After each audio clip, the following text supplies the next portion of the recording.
सभी को नमस्कार। हम स्टार्ट करने जा रहे हैं लिंग संरचना से आज। तो शुरू करते हैं लिंग संरचना का मापन। इसमें हम इसी चीज़ को पढ़ेंगे कि स्त्री पुरुष की संख्या में कौन किससे ज़्यादा संख्या में है। किसी जनसंख्या की आप अच्छे से सुनिएगा ताकि आपको समझ में आए। किसी जनसंख्या की आयु संरचना का अध्ययन करने के लिए सामान्यतः दो तरीके अपनाए जाते हैं। पहला है जनसंख्या में पुरुष का प्रतिशत या पुरुष अनुपात, पुरुष कितने प्रतिशत में है या पुरुष का अनुपात। दूसरे पे लिंग अनुपात। दोनों तरीकों में लिंग अनुपात जनसंख्या के अध्ययन के लिए प्राय उपयोग किए जाते हैं। और दोनों की बात की जाए तो लिंग जनसंख्या के अध्ययन के लिए ही उपयोग में किए जाते हैं। किसी जनसंख्या के लिंग अनुपात को या तो प्रति हजार स्त्रियों में पुरुषों की संख्या अथवा प्रति हजार पुरुषों में स्त्रियों की संख्या से दर्शाया जाता है। भारतीय जनगणना के प्रति हजार पुरुषों में स्त्रियों की संख्या को स्पष्ट करने का प्रश्न दिया गया है। यद्यपि लिंग अनुपात की परिभाषा जो पूरी दुनिया में प्रचलित है वह है प्रति हजार पुरुषों में स्त्रियों में पुरुषों की संख्या। भारत में लिंग अनुपात और इसके निर्धारित तत्व।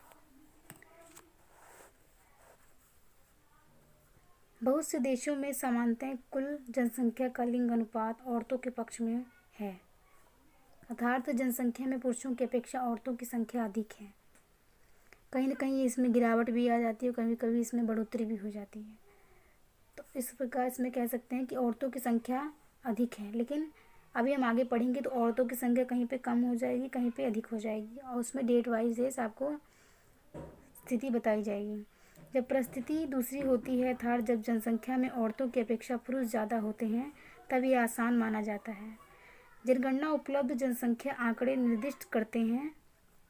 जब जनगणना की जाती है तो जो आंकड़े मिलते हैं कि भारत में लिंग अनुपात सदा औरतों के विपरीत रहा है, अर्थात प्रति हजार पुरुषों में स्त्रियों की संख्या 1000 से कम रही है। पुरुष अगर 1000 संख्या में है तो उनकी संख्या में जो औरतें हैं वो उनसे कम ही हैं। वास्तव में लिंग अनुपात लगातार 1901 में 972 से 1900 मतलब ये संख्या दे रखी है, इतने इसमें इसका गिरा है इनका स्तर। 1991 और 1981 की जनगणना में मामूली सुधार अंकित किया गया, किंतु 1991 की जनगणना ने 5 अंकों की गिरावट और 1981 में इसमें कुछ आंकड़े बताए गए हैं। अगर आपको मैं आपको पढ़ देती हूँ, लेकिन अगर आपको समझ में नहीं आता तो उसको हम नीचे जो मेन पॉइंट होंगे उसको आप ध्यान रखना बस, क्योंकि आंकड़े हम पेपर में इतना नहीं याद होता कि लिख सकेंगे। तो मैं पढ़ देती हूँ, आप सिर्फ सुन लीजिए कि ताकि थोड़ा बहुत भी अगर आपको थोड़ी बहुत भी याद रहे तो ठीक है। 1991 1981 की जनगणना में मामूली सुधार अंकित किया गया, किंतु 1991 की जनगणना में 5 अंकों गिरावट और 1981 में 934 से और 1991 में 929 अंकित किया गया। 2001 में महिला लिंग अनुपात 933 था, जो महिलाओं का लिंग अनुपात था, और जो 1991 की जनगणना से बेहतर स्थिति थी। तो ये आंकड़े बता रखे हैं, अगर आपको याद हो नहीं इसको छोड़ देना, कोई इसका मेन नहीं है। मैं आपको बता दूंगी जो मेन पॉइंट होंगी। किसी जनसंख्या के लिंग अनुपात को निर्धारित करने के लिए निम्नलिखित 3 तथ्य जिम्मेदार होते हैं। ये चीज़ आप याद समझ लेना, ये चीज़ अच्छे से। लिंग का अनुपात, मृतकों का लिंग अनुपात, कितनी मृतकों की संख्या है, वास्तविक देशांतरों का लिंग अनुपात, जो अपने प्रदेश या अपने देश छोड़ कर चले जाते हैं उनका लिंग अनुपात। भारत जैसे विकासशील देश में इस सूची में अन्य तथ्य भी शामिल किए जा सकते हैं। इस बात की सदैव संभावना है कि औरतें कम अंकित हैं, क्योंकि जनगणना परिगण अब जब सूचना एकत्र करते हैं तो गृहपति के द्वारा औरतों को घर के सदस्य के रूप में अंकित नहीं कराया जाता। जब गणना की जाती है तो काफ़ी पुरुष होते हैं जो घर के, ग्रामीण इलाकों में ज़्यादातर ये देखा जाता है कि जो पुरुष होते हैं वो अपने घर की महिलाएं होती हैं उनका नाम नहीं बताते, या अल्लाह फल्ला ऐसे कुछ नाम करके उनकी वाइफ या ऐसे करके बता देते हैं, लेकिन जो रियल नाम होता है वो नहीं बताते। तो इस प्रकार जनगणना अधूरा कहीं ना कहीं रह जाता है। इन सभी तथ्यों में औरतों की ऊंची मृत्यु दर भारत में लिंग अनुपात की सर्वाधिक मान्य व्याख्या लगती है। औरतों की जो मृत्यु दर है वो सबसे ज़्यादा है। प्रसव के समय भी औरतों की संख्या अनीमिया की कमी से, खून की कमी से भी मृत्यु दर बढ़ जाती है, यद्यपि जो कि औरतों के विरुद्ध है। यद्यपि जैव के रूप से ये पुरुष के सबल हैं, किंतु भारत में औरतें सामाजिक और सांस्कृतिक रूप से अलग अलाभकारी स्थिति में हैं। मतलब जो चीज़ें उनको पर्याप्त मात्रा में होनी चाहिए, मिलनी चाहिए औरतों को, वो उनको नहीं मिल पाती और सदियों से उन्हें निम्न परिस्थिति प्रदान की जाती है। जैसे कहा जा सकता है कि पुरुष प्रधान समाज है, तो उसमें जो औरतों की जो स्थिति है, अगर ग्रामीण इलाकों में देखा जाए तो या शहरों इलाकों में भी देखा जाए तो वैसी स्थिति, इतनी अच्छी स्थिति नहीं है जैसी होनी चाहिए। ज़्यादातर आयु समूह में औरतों की मृत्यु दर पुरुषों से ज़्यादा है। आयु समूह में अन्य तथ्यों में नवजात बच्चों का लिंग अनुपात निम्न देशों से ज़्यादा भिन्न नहीं है। इस तरह इस तथ्य को लिंग अनुपात जो औरतों के विपरीत है। भारतीय जनसंख्या तस्वीर की एक विचित्रता का कारण नहीं माना जा सकता। जहाँ तक पुरुषों के अंतर्राष्ट्रीय देशांतरण का संबंध है, पुरुषों के देशांतरण का अर्थ इसमें ये है कि पुरुष ज़्यादातर मात्रा में विदेश चले जाते हैं, वहाँ जाके बस जाते हैं। तो इस प्रकार इसमें यही कहा गया कि अंतर्राष्ट्रीय देशांतरण, अंतर्राष्ट्रीय स्तर पर या विदेश चले जाते हैं, ये पुरुषों की संख्या में ज़्यादा मात्रा में है, पुरुष ज़्यादा जाते हैं। ये अत्यंत मामूली है और इस तरह भारत में लिंग अनुपात को प्रभावित करना नहीं दिखता। इसमें नहीं करना चाहिए लिंग अनुपात। मेनली जन्म और मृत्यु पर ही लिंग अनुपात करना चाहिए, ना कि देशांतरण पर। जो लोग जा चुके हैं उनके बारे में इतना नहीं करना चाहिए। औरतों का जनगणना में कम अंकित हो पाने का अंकीय असंतुलन भारत में स्त्री पुरुष के मध्य अंकीय असंतुलन के एक बहुत ही सूक्ष्म भाग की व्याख्या कर सकता है। इसमें इसी बात की गई थी कि जो लोग अगर लिंग अनुपात जो मात्रा की जाती है तो वो जितने जन्म दर है और मृत्यु दर है इस पे की जाती है, ना कि देशांतरण पर ज़्यादा ध्यान नहीं दिया जाता जो विदेश में जाके बस जाते हैं। तो यहाँ तक हमने कर लिया है लिंग अनुपात। आगे हम करेंगे, तो हमने लिंग संरचना के बारे में पढ़ लिया है। आगे हम करते हैं परिवार नियोजन। आगे पढ़ते हैं परिवार नियोजन और परिवार कल्याण, कि जो छोटे परिवार होते हैं, किस प्रकार बड़े परिवार, छोटे परिवार एक प्लानिंग की जाती है। बच्चे की संतान उत्पत्ति की दर है उस पर किस प्रकार काबू किया जा सकता है। तो उसी प्रकार परिवार नियोजन की बात की गई है। तो परिवार नियोजन पढ़ते हैं। परिवार के स्तर पर परिवार नियोजन का अर्थ है, इसमें पहले आपको अर्थ बताया गया है। परिवार के स्तर पर परिवार नियोजन का अर्थ है सिर्फ इच्छित संख्या में बच्चों का होना। मतलब जितनी इच्छा हो उसी के अनुसार बच्चे, इतना पर्याप्त आप बच्चों का भरण पोषण कर सकते हैं उतने ही बच्चों का होना। तो बच्चों का होना और जब तक उनकी चाहत हो। इस तरह परिवार नियोजन से अभिप्राय परिवार के स्रोतों की क्षमता भर परिवार को सीमित रखना। इस तरह परिवार नियोजन से अभिप्राय परिवार के स्रोतों की क्षमता भर परिवार को सीमित रखना, साथ ही बच्चों के मध्य उचित अंतर बनाए रखना दोनों हैं।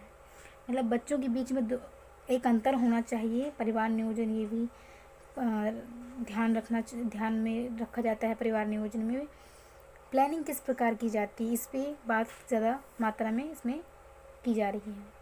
परिवार नियोजन का अनुकूलन स्पष्ट रूप से पति पत्नी के गर्भ निरोधक के चेतन प्रयास की चाह करता है। सामाजिक आंदोलन के रूप में परिवार नियोजन का तात्पर्य अनुकूल वातावरण तैयार कर लोगों को बच्चे पैदा करने की धारणा को उनके संगठित प्रयास द्वारा परिवर्तित करना है। जन्म नियंत्रण आंदोलन, जैसे कि इस आरंभ में कहा गया था, का उद्देश्य औरतों को अतिशय पैदा करने से मुक्त कराना था। जन्म नियंत्रण आंदोलन, जैसे कि इस आरंभ में कहा गया था, का उद्देश्य औरतों को अतिशय पैदा करने से मुक्त कराना था और इसे औरतों की आत्मनिर्णय के अधिकार द्वारा मुक्ति दिलाने के रूप में देखा गया। तो ये देखा जाता है कि बच्चे माता की इच्छा से नहीं होते और काफ़ी बड़ी संख्या में बच्चे उत्पन्न होने लग जाते हैं। तो परिवार नियोजन कार्यक्रम भी गतिविधियों के एक समान समूह को समाहित करता है जो समय के साथ बच्चे पैदा करने की प्रवृत्ति में परिवर्तन लाने के उद्देश्य से चलता रहता है। परिवार नियोजन कार्यक्रम का उद्देश्य या तो औरतों और उनके बच्चों के स्वास्थ्य परिस्थिति को सुधारना, जन्म दर कम करना और इस तरह देश के जनसंख्या नियंत्रण नीति के साथ बहुत से देश परिवार नियोजन के स्वस्थ दृष्टिकोण पर भी जोर देते हैं। परिवार नियोजन का उद्देश्य यही मेन होता है कि औरतें अपने स्वास्थ्य के प्रति मतलब अच्छी रहें और उनके बच्चे भी स्वस्थ रहें, तो इस पे जोर देता है और अत्यधिक संतान उत्पत्ति पर रोक लगाने का प्रयास करता है। परिवार नियोजन कार्यक्रम के निम्नलिखित ये 5 हैं: सूचना, शिक्षा, संप्रेषण गतिविधियाँ, गर्भ निरोधक की आपूर्ति और सेवाएं ये दी जानी चाहिए। अधिकारियों का प्रशिक्षण होना चाहिए, जितनी ज़्यादा अवेयरनेस होगी और ट्रेनिंग दी जानी चाहिए अधिकारियों को। शोध करना और प्रशासकीय ढांचा, तो इस पर हम चर्चा करते हैं। जब सरकार स्वयं को परिवार और समुदाय के संपूर्ण कल्याण को बढ़ाने के लिए परिवार नियोजन के माध्यम से प्रतिबंधित होती है, जब सरकार खुद ये निर्णय करती है कि जनसंख्या का स्तर, जनसंख्या ज़्यादा मात्रा में ना हो, जब सरकार खुद चाहती है तो कार्यक्रम शिक्षा, स्वस्थ प्रसूति और बाल सावधानी, परिवार नियोजन व पोषण के साथ विस्तृत गतिविधियों को समाहित कर लेता है। इस पे काम करना शुरू हो जाता है। 1977 से भारतीय परिवार नियोजन कार्यक्रम समस्या के कल्याणकारी उपाय पर ज़्यादा जोर देता हुआ परिवार कल्याण कार्यक्रम के रूप में जाना जाता है। तो आई होप आप समझ रहे होंगे कि किस प्रकार 1977 से भारतीय परिवार नियोजन जो कार्यक्रम समस्या के जो कल्याणकारी उपाय पर ज़्यादा जोर देता है, क्योंकि जनसंख्या जो स्तर है वो बड़ी संख्या में भारत में, आप जानते हैं कितनी आबादी है भारत की अगर बात की जाए तो आगे पढ़ते हैं। परिवार नियोजन के मार्ग में आने वाली बाधाएं, क्या बाधाएं हो सकती हैं परिवार नियोजन प्लानिंग में, तो उस पर चर्चा करते हैं। ये बाधाएं हम सीधा पेन पॉइंट से पढ़ते हैं। ये बाधाएं हैं भाग्यवादिता। भाग्यवादिता मतलब कि सिर्फ भाग्य पे भरोसा कर लेना या इस बात पे ध्यान देना कि भगवान की कृपा से बच्चे हो रहे हैं। बहुत लोग, अगर आपको पता चलेगा तो ज़्यादातर मात्रा में अगर ग्रामीण में देखा जाए या शहरी में, तो लोग यही कह देते हैं कि भगवान की कृपा से बच्चे हो रहे हैं। तो ये भाग्यवादिता ही है, भाग्य को वो करना है। भारतीय संस्कृति और भारतीय मतों में बच्चों पैदा करने पर दिया गया जोर। इसके साथ ही परिवार नियोजन की विधियों का उपयोग भी कई कठिनाइयाँ खड़ी करती हैं। संभावित प्रतिकूल प्रभाव, बुरे गुण या उनके उपयोग जैसा अनुशासन चाहती है को देखते हुए विधियाँ समान रूप से प्रभावी नहीं होती। जहाँ स्त्री या पुरुष का बाध्यकरण 100% प्रभावी माना जाता है। इसमें मैं आपको बता दूं कि इसमें इस बात का जिक्र किया गया है कि कौन सी गोलियां, कौन सी चीज़ें ज़्यादा मात्रा में प्रभावी हैं या नहीं है प्रभावी, ये लोग सिर्फ उपयोग ही नहीं करते हैं। जैसे आप इसका कर सकते हैं, गर्भ निरोधक गोलियां की बात की जाए तो कितने प्रतिशत प्रभावी हैं, 100% प्रभावी हैं। और ये कितने प्रतिशत मात्रा 50% प्रभावी है। इनकी सहज उपलब्धता और सेवा परिवार नियोजन के अभ्यास और स्वीकृति के लिए, मतलब इसमें इसी बात की चर्चा की गई है कौन कितने स्तर पर प्रभावी है। तो हम आगे बढ़ते हैं। भारत की जनसंख्या नीति। भारत विश्व का पहला देश है जहां एक पूर्ण रूप सरकार समर्थित परिवार नियोजन कार्यक्रम है। जहां परिवार नियोजन सरकार के द्वारा परिवार नियोजन कार्यक्रम चलाया जाता है। ये प्रगति रात भर में नहीं हुई है। इसकी बुनियाद 20वीं सदी के आरंभ में ही डाल दी गई थी। स्वतंत्रता पूर्व के समय में भी अभिजात, बुद्धिजीवी और भारतीयों ने जनसंख्या की समस्या के प्रति अपना ध्यान दिया। जो बुद्धिजीवी थे स्वतंत्रता पूर्व, जब स्वतंत्रता हमें नहीं मिली थी तो उस समय भी इस बात पे जोर दिया गया था। जो बड़े बड़े बुद्धिजीवी थे उन्होंने जनसंख्या नियंत्रण पर जोर दिया और गर्भ नियंत्रण की बात का समर्थन किया। यद्यपि उनके ब्रिटिश शासक इस विवाद संपन्न मुद्दे से अलग रहे। गर्भ नियंत्रण के लिए सहयोग स्पष्ट था जब 1945 में सर जोसेफ मोरवे की अध्यक्षता में स्थापित स्वास्थ्य संरक्षण और विकास समिति ने यह प्रस्तावित किया कि मां और बच्चे में सुधार के लिए गर्भ नियंत्रण सेवाएं मुहैया कराई जानी चाहिए। बुद्धिजीवियों की ओर से ये दबाव कि सरकार गर्भ नियंत्रण पर विस्तृत सूचना और इसके अभ्यास को बढ़ावा देने के लिए एक नीति निर्धारित करे। स्वतंत्रता पूर्व काल समय में ही ये विचार बढ़ रहा था। सरकार उस समय भी ये जोर दे रही थी, 1945 की बात की जा रही है, कि माँ और बच्चे की जो स्वास्थ्य है उस पर ध्यान दिया जाए और गर्भ नियंत्रण सेवाएं मुहैया कराई जानी चाहिए। तो इस प्रकार हम कह सकते हैं कि भारत की जो जनसंख्या नीति है इसमें पहले ही 1945 में ही सर जॉर्ज की अध्यक्षता में इस बात पर जोर दिया गया था, नियंत्रण पर। तो आगे बढ़ते हैं वर्तमान जनसंख्या नीति के अवयव, मतलब वर्तमान जनसंख्या नीति के बारे में बताया जा रहा है। इसमें स्वतंत्रता के आगमन के बाद प्रथम पंचवर्षीय योजना 1991-56 में के साथ ही देश के विकास की योजना में परिवार नियोजन को जनसंख्या नियंत्रण का तरीका मानकर सर्वोच्च प्राथमिकता दी गई। बाद वाली प्रत्येक पंचवर्षीय योजना में परिवार नियोजन कार्यक्रम के लिए बढ़ता हुआ आर्थिक निर्धारण भी परिवार नियोजन कार्यक्रम पर बढ़ते हुए दबाव को इंगित करता है। पंचवर्षीय योजना में भी परिवार नियोजन के जनसंख्या नियंत्रण पर जोर दिया गया और इसको प्राथमिकता दी गई। आगे वर्तमान जनसंख्या नीति पढ़ने के बाद हम राष्ट्रीय जनसंख्या नीति के बारे में पढ़ते हैं।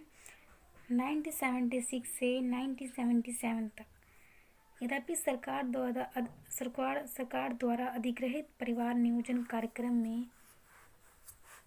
कार्यक्रम में ये अंतर्निहित था, देश की जनसंख्या नीति प्रत्यक्ष रूप से स्पष्ट न होने के कारण औपचारिक रूप से अस्पष्ट रही है। 16 अप्रैल 1976 में राष्ट्रीय जनसंख्या नीति घोषित की गई। किसमें? 16 अप्रैल को। ये जून 1977 में परिवर्तित कर दी गई और नीति कब घोषित की गई? इसमें अप्रैल 1977 में राष्ट्रीय जनसंख्या नीति प्रथम बार घोषित किए जाने तक भारत की जनसंख्या नीति सामान्यतः परिवार नीति मानी जाती थी। जनसंख्या नीति को परिवार नीति माना जाता था। भारत की अंतर्राष्ट्रीय परिधि में आलोचना के आधार में से ये एक था कि जनसंख्या नीति के अन्य समाधानों को यह अनदेखा कर देता था। जनसंख्या नीति के वक्तव्य ने जनसंख्या की समस्या के पहलुओं और सामाजिक, आर्थिक, राजनीतिक के मध्य कुछ जटिल संबंधों का ध्यान रखा।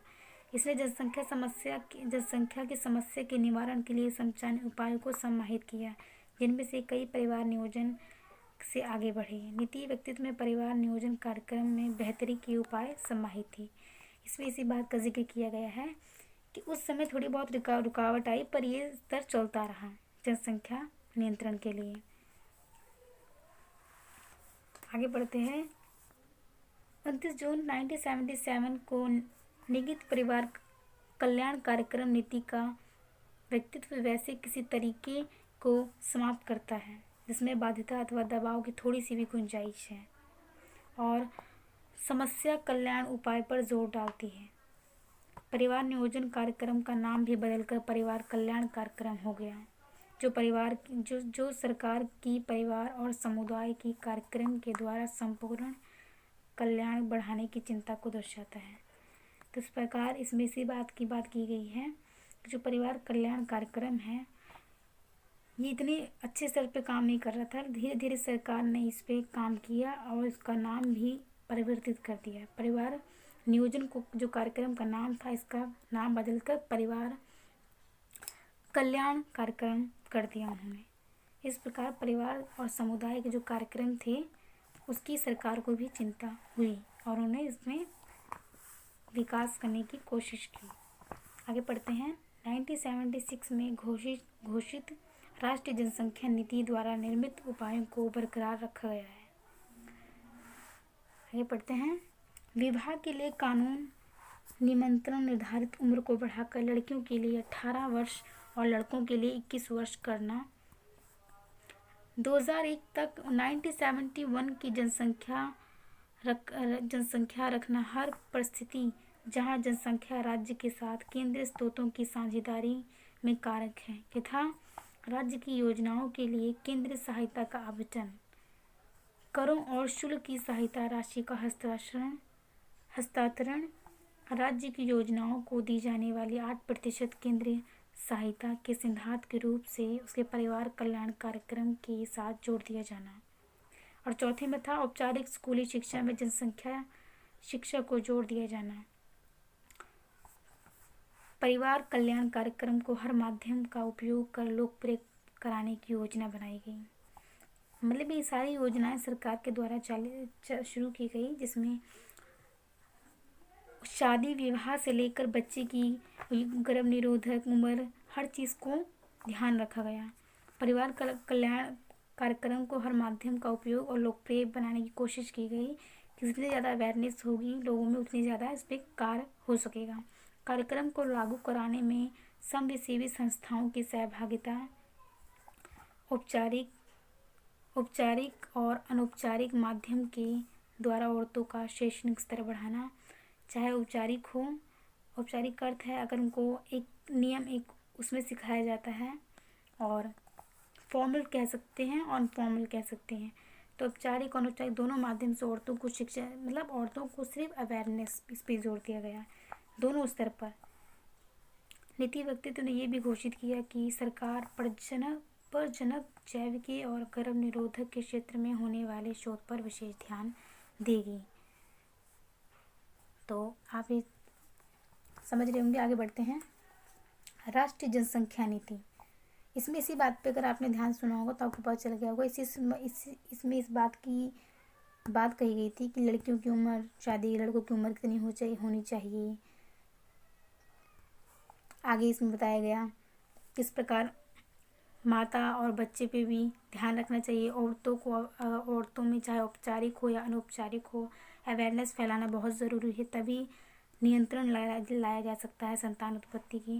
क्योंकि जनसंख्या बढ़ोतरी होगी तो अगर रोज़गार की बात आएगी तो सिर्फ सरकार ही जिम्मेदार उसके लिए होगी, अगर रोज़गार सरकार मुहैया नहीं कराएगी तो।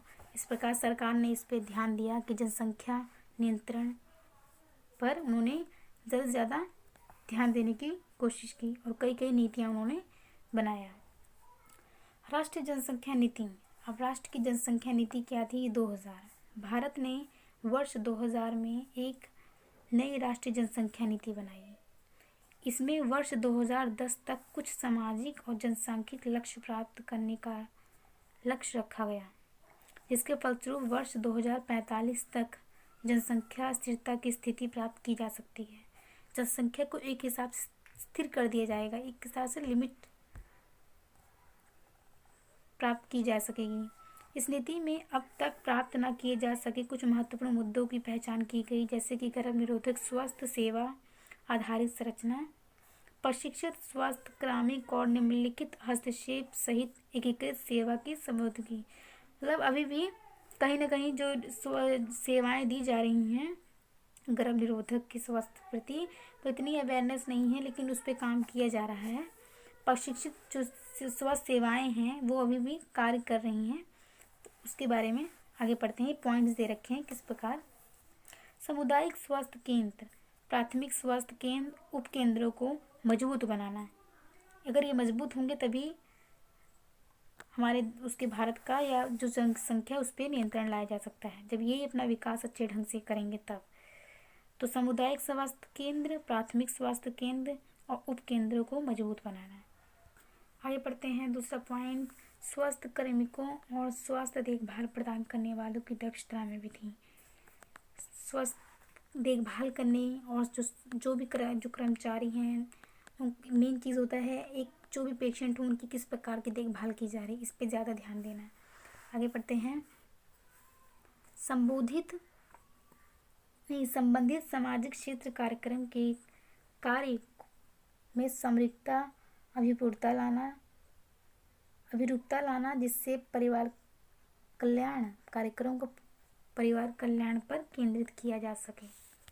जो भी सामाजिक जो क्षेत्र हैं जो इसमें कार्य कर रहे हैं, उनका जो स्तर होना चाहिए अच्छा होना चाहिए, जिससे परिवार जो कल्याण कार्यक्रम को चलाया जा रहा है उस पर केंद्रित होकर ही काम किया जा सके। इसलिए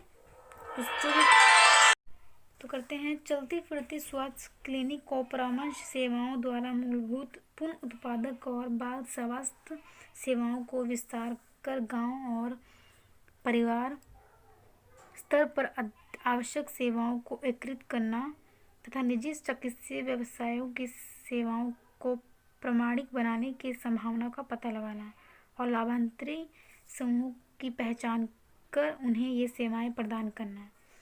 मतलब इस पे इसी बात की गई है कि जिन लोगों को इन स्वस्थ चीज़ों की ज़रूरत है, चाहे गर्भ नियंत्रण गोलियों की या कोई भी चीज़ जो एक जनसंख्या नियंत्रण को रोकती है, जो जनसंख्या इतनी बड़ी संख्या में बढ़ रही है, किस प्रकार उसको रोका जाए, तो जो सुविधाएं जो भी सुविधाएं दी जानी चाहिए उन लोगों को मिलनी चाहिए जो इसके लाभार्थी हैं, जिन्हें इसकी ज़रूरत है। आगे बढ़ते हैं, परिवार कल्याण कार्यक्रम की उपलब्धियां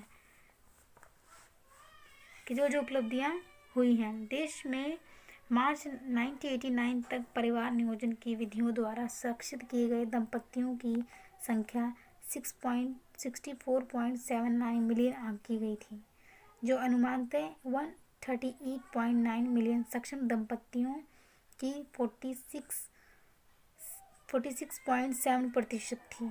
विभिन्न विधियों के उपयोग की प्रभावकारिता का आकलन करने पर जो बाध्यकरण और खाने वाली गोलियों के लिए 100%, आईयूडी के लिए 95% और परंपरागत गर्भ निरोधक या कंडोम के 50% माना जाता है। मतलब कौन कौन सी गोलियां कितने प्रतिशत काम करती है, इसी बात की। खाने वाली गोलियां इस प्रकार हैं, 100% काम करती हैं, और जो ये चीज़ें हैं ये 50% और मार्च 1989 तक प्रभावकारी सुरक्षित किए गए दंपतियों की संख्या जो थी 58.14 मिलियन थी, अर्थात कुल सक्षम दंपति की 41.9% थी।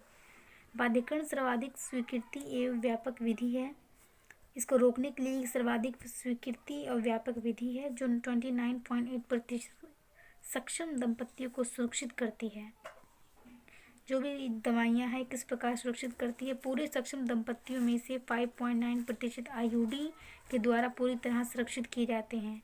आईडी के द्वारा 5.9% सुरक्षित किए जाते हैं, मतलब कामगार साबित हुए हैं, और 45% परंपरागत जो गर्भ निरोधक द्वारा जो भी गोलियों हो ले सकते हैं, कुछ भी हो सकता है, 1.7 खाने वाली गोलियों द्वारा। इसमें ऐसी बात की है कितनी उपलब्धियाँ इस कार्यक्रम जो भी चीज़ें नीतियाँ बनाई गई जो भी दवाइयों के बारे में, तो कौन कितने स्तर पर कितने अच्छे तरीके से काम करगी, इसमें इसी बात का जिक्र है। इसे बस मैंने आपको एक शॉर्ट बता दिया क्या कौन सी दवाई किस प्रकार कितनी ज़्यादा मात्रा में अच्छे काम करे, कौन कितना प्रयोग में लाया जा रहा है, इसी बात की चर्चा की जा रही है।